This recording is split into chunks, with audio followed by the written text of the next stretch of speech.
வணக்கம், நான் உங்கள் டிஜே. என்ன டிஜேஎஃப் எல்லாம் எப்படி இருக்கீங்க? எல்லோரும் கண்டிப்பாக நல்லா இருப்பீங்கன்னு நான் நம்புகிறேன்.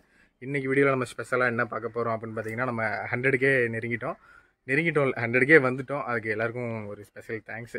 ஐ லவ் யூ டிஜேஎஃப். உங்களுக்கு ரொம்பவே கடமைப்பட்டிருக்கேன். இன்றைக்கி வந்து நம்ம பசங்க நம்ம ரொம்ப தெரிஞ்சவங்க, அவங்க வந்து கேக் வெட்டியே ஆகணும் அப்படின்னு சொல்லிட்டாங்க. சரி, அதனால ஒரு இடத்துக்கு கூப்பிட்றாங்க, அந்த இடத்துக்கு போக போகிறோம். வாங்க, என் கூட சேர்ந்து போகலாம். டிஜேஎஃப் நிறைய பேர் கேட்டிருந்தீங்க எங்கள் வீடு எங்கே இருக்குது அப்படின்னு. இதுதான் எங்கள் வீடு. பார்த்துங்க, இங்கே தான் ரொம்ப நாளாக இருக்கேன். எங்கள் வீட்டில் உள்ளவங்களை பொறுத்தளவு அவங்களுக்கு வந்து இப்போதைக்கு காசு தான் முக்கியமாக தோணுது. என்ன யூடியூப் சேனல் போகிற சம்பாதிக்க மாட்டேற அப்படிங்கிற ஒரு இதுதான் கேட்குறாங்க.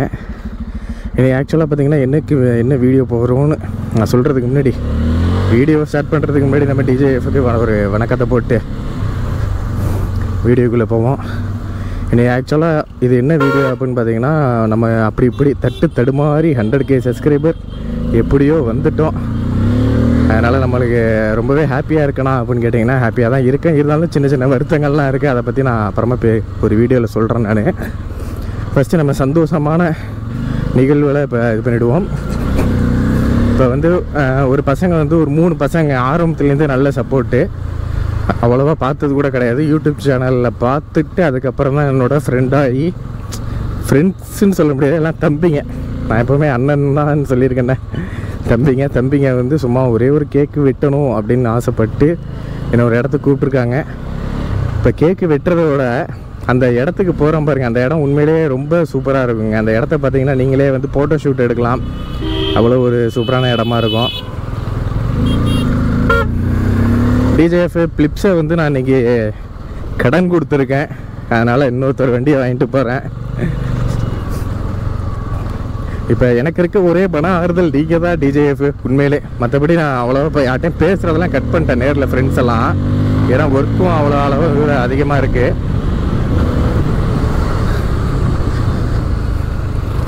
ஒர்க் இருக்கிறதுனால நிறைய பேருக்கு என்னால் மெசேஜும் பண்ண முடியல. நிறைய பேர் பண்ணுறீங்க, ஆனால் யூடியூப்பில் நீங்கள் மெசேஜ் பண்ணுறீங்களா, நான் திரும்ப எல்லாருமே ரிப்ளை பண்ணிடுறேன். ஒரு பையன் சொல்லியிருந்தாப்புல, நீங்கள் மதிக்கவே மாட்டேற ப்ரோ அப்படின்னு.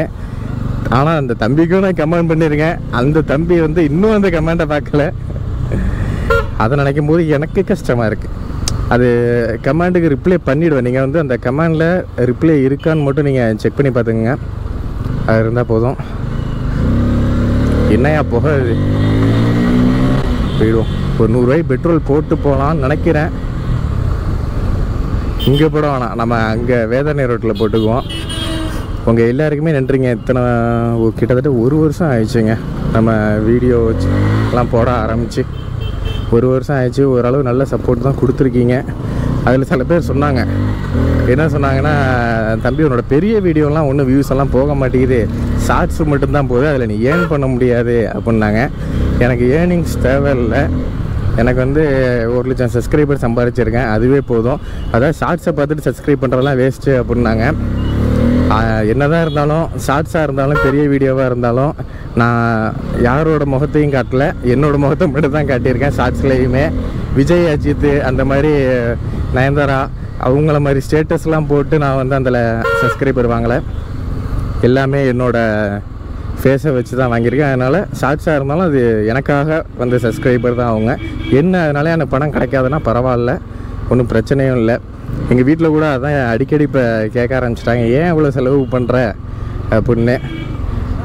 ஒரு யூடியூபராக இருக்கிறதுக்கு முன்னாடி நீங்களே யூடியூபராக ஆகணும்னு நினச்சிங்கன்னா வச்சுங்களேன், உங்கள்கிட்ட வந்து உங்கள் வீட்டிலே ஃபஸ்ட் என்ன கேட்பாங்கன்னா, எவ்வளோடா சம்பாதிக்கலாம், இதுதான் கேட்பாங்க. நீங்கள் போட்டதுக்கப்புறம் அவ்வளோ சீக்கிரம் ஈஸியாகலாம் சம்பாதிச்சிட முடியாதுங்க. அதனால் அவங்க என்ன சொல்லுவாங்கன்னா, சம்பாதிக்கலைன்னா நீ விட்டுரு, எதுக்கு நீ தேவையில்லாமல் ஒன்று சம்பாதிக்கணும் அப்படிங்கிறாங்க. ஒவ்வொருத்தருக்கும் ஒரு லட்சியம் இருக்குங்க. எங்கள் வீட்டில் என்னை மதிக்காமல் இருந்தால் கூட ஒன்றும் பிரச்சனை இல்லை. ஓரளவு என்னை நீங்கள் மதித்து ஓரளவு இப்போ ஒரு 3 பேர் எனக்காக கேக் வெட்டுற நிலைமைக்கு வந்திருக்காங்கன்னு நினைக்கும் போது ரொம்பவே பெருமையாக இருக்குது. இது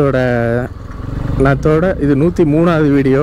இதோட சேட் ஸ்டோரின்னு சொல்லிட்டு ஒன்று இருக்குங்க. சேட் ஸ்டோரி எப்போவுமே நான் வந்து துன்பமான விஷயங்களை அவ்வளோவா பேசினது கிடையாது. ஒரே ஒரு வீடியோவில் பேசியிருப்பேன். அதனால் அந்த சேட் ஸ்டோரியெல்லாம் விட்டுடலாம் அப்படின்னு நினச்சாலும், பட் ஆனால் யூடியூப் சேனல் ஆரம்பிக்கிறவங்களுக்கு என்னென்ன கஷ்டம் இருக்குது அப்படிங்கிறதையும் நான் சொல்லிடுறேன் இன்னொரு வீடியோவில். அதையும் நீங்கள் பார்த்துங்க. பெட்ரோல் இங்கே போடலாமா? அங்கே போட்டுக்கோ, நம்ம தலை அங்கே நிற்கிது.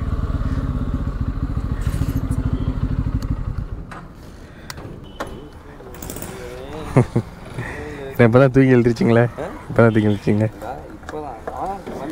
100 ரூபாய்க்கு பாக்கெட்டில் காசு எடுத்துக்கிறீங்களா? கையை விட முடியல. இந்த இருக்கு.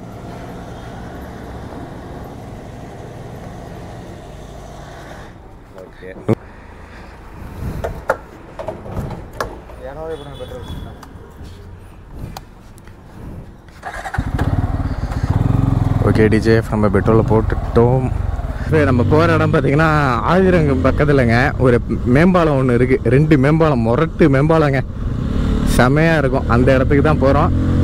ரொம்ப பெரிய கூட்டமெல்லாம் இல்லைங்க, நம்மளுக்காக ஒரு 3 பேர் நிற்கிறாங்க. அந்த 3 பேருமே வந்து நம்மளுக்கு முக்கியமான ஆளுங்க தான். சின்ன பசங்க, அப்போலேருந்து மிகப்பெரிய சப்போர்ட்டுங்க. ஆனால் நான் ரொம்ப என்னோடய டார்கெட் என்னன்னு பார்த்தீங்கன்னா, ஒரு வருஷத்தில் வந்து இப்போ கரெக்டாக 1 வருஷம் 3 மாதம் ஆகுது நம்ம சேனல் ஆரம்பித்து. அதில் என்னோடய டார்கெட் என்ன அப்படின்னு பார்த்தீங்கன்னா, ரொம்ப பெரிய டார்கெட்லாம் இல்லை, ஒரு 1000 சப்ஸ்கிரைபர் வரணுங்கிறது தான் என்னோடய டார்கெட்டாகவே இருந்துச்சு. அவ்வளோதான் முடியும்னே நான் நினச்சேன். ஆனால் அதை தாண்டி எனக்கு வந்து ஒரு 99,000 சப்ஸ்கிரைபர் வந்து அதிகமாக தான் வந்திருக்கீங்க. அதை நினைக்கும்போது ரொம்பவே ஹாப்பியாக ஃபீல் பண்ணுறேன் நான். டிஜேஎஃப் நம்ம இப்போ வந்து கட்டிமேட்டுக்கிட்ட வந்துட்டோம். இன்னும் கொஞ்சம் தூரம் தான். நிறைய பேர் வந்து லைவ் வர சொல்லியிருந்தீங்க. எனக்கு ஏன் லைவ் வராமல் இன்னும் இருக்கிறேன் அப்படின்னு பார்த்தீங்கன்னா ஒரு சின்ன ஒரு பயம் தாங்க. லைவில் வந்து யாருமே வரலன்னா வச்சுங்களேன், உச்சக்கட்ட அசிங்கமாக போயிடும். அந்த அசிங்கத்தை தவிர்க்கவே நான் லைவ் வராமல் இருக்கிறேன். கட்டிமேட்டில் கூட நிறைய பேர் இப்போ பார்க்க ஆரம்பிச்சிட்டாங்கன்னு நம்புகிறேன். ஏன்னா 2-3 கமெண்ட்ஸ்லாம் வருது கட்டிமேட்லேருந்து. ரொம்ப சந்தோஷங்க. எனக்கு என்னென்னா, நம்ம ஊர் சைடே வந்து சப்ஸ்கிரைபர் இருக்காங்க. காக்கா, இது நம்ம ஊர் சைடே நிறைய சப்ஸ்கிரைபர் இருக்காங்க. இதுவே வந்து கொஞ்சம் தாண்டி வெளில வரணும் அப்படின்னா நான் வந்து பெரிய பெரிய வீடியோக்கள் எல்லாமே பண்ணி ஆகணும். வெளியூரில் போய் லாங் ரைட்லாம் பண்ணணும். கண்டிப்பாக ஹார்ட் ஒர்க் இல்லைன்னா கண்டிப்பாக அதில் நிலைக்க முடியாது.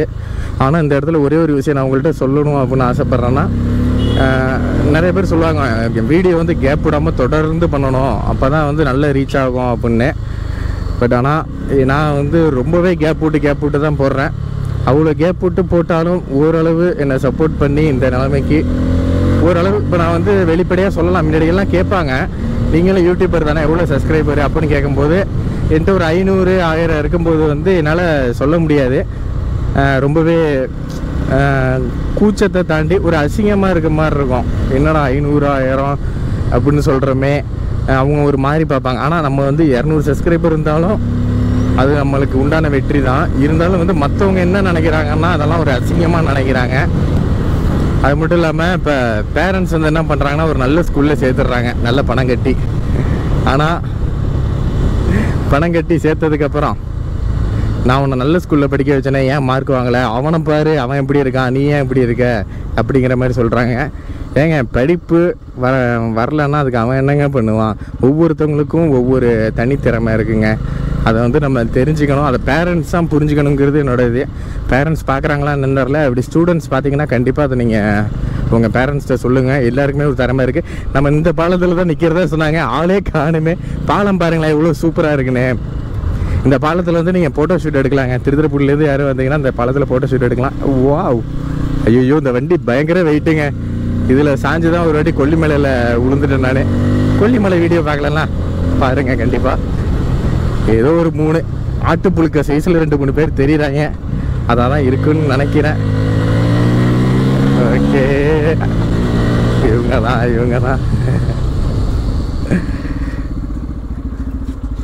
இவங்க தாங்க நான் சொன்னவங்க.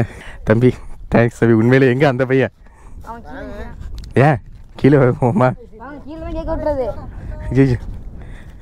தம்பி நீ எது கேக்குக்காக வந்தியா எனக்காக வந்தியான்னு தெரில, பரவாயில்லையே தான் வந்துட்டேன். ரொம்ப நன்றி. இந்த இதை மட்டும் பிடிப்பா.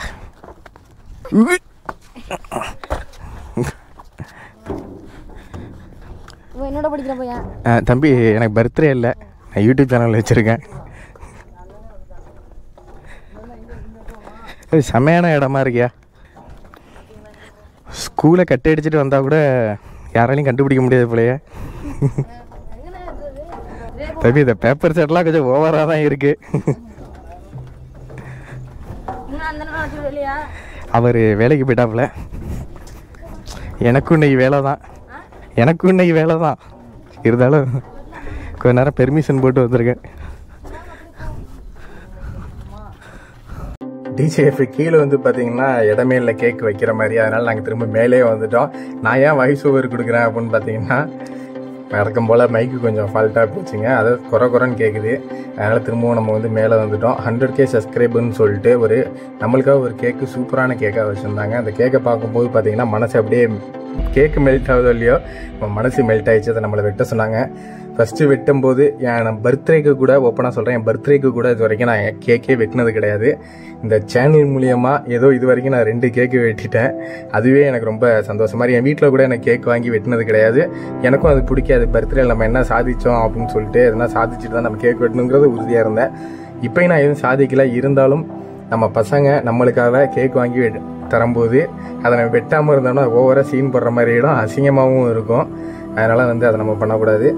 கண்டிப்பாக இந்த தம்பிங்க எல்லாருமே வாழ்க்கையில் ரொம்ப பெரிய லெவலில் வருவாங்க. அது எனக்கு கேக்கு வாங்கி கொடுத்ததுனால சொல்ல, உண்மையிலே அவ்வளோ மனசுக்கு ரொம்பவே ஹாப்பியாக இருந்துச்சு. ஏன்னா நான் ஆரம்பத்தில் 0ல் இருந்தேன். இப்போ 100K வரும்போது இந்த பசங்க நம்ம கூட இருக்கிறது எனக்கு ரொம்பவே சந்தோஷமாக ஹாப்பியாக இருந்துச்சு. இதை நான் எல்லாத்தையுமே வந்து சொல்ல முடியலை ஃபேமிலிகிட்ட. ஏன்னா வந்து ஃபேமிலி வந்து என்ன நினைக்கிறாங்கன்னா, அவன் ஏதோ உட்படாத திசையில் போயிட்டுருக்கான் அப்போ தான் நினச்சிட்டு இருக்காங்க. கண்டிப்பாக நான் வந்து ஃபேமிலி முன்னாடி நல்லா ஒரு நம்பிக்கை இருக்குது. அது மட்டும் இல்லாமல் எனக்கு ஃபஸ்ட்டு ஒரு ப்ரெசன்டேஷன் ஒன்று பண்ணாங்க. இது வந்து நான் கரெக்டாக ஒரு 6 மாதத்துக்கு முன்னாடி நாங்கள் எல்லாம் சேர்ந்து எடுத்த ஒரு ஃபோட்டோ. அப்போ தான் ஃபஸ்ட்டு அறிமுகம். அந்த ஃபோட்டோவே அவங்க வந்து பயன்படுத்தியிருக்காங்க. இது வரைக்கும் நான் 1 லட்சம் சப்ஸ்கிரைபர் வந்திருக்கேன். இதுக்கு மேலேயும் இதை நான் தொடரணும் அப்படின்னு சொல்லிட்டு வேண்டுறேன். கண்டிப்பாக இது வந்து என் ரூமில் எப்போவுமே என் கூடவே இருக்கும். ரொம்பவே அருமையான கிஃப்டாக இருந்துச்சு. ஓகே டிஜே, உங்கள் எல்லாரையும் அடுத்த வீடியோவில் சந்திக்கிறேன். அதோட வீடியோ பெற்றுக்கொள்ளுது. நான் உங்கள் டிஜே. டாடா, பாய் பாய்.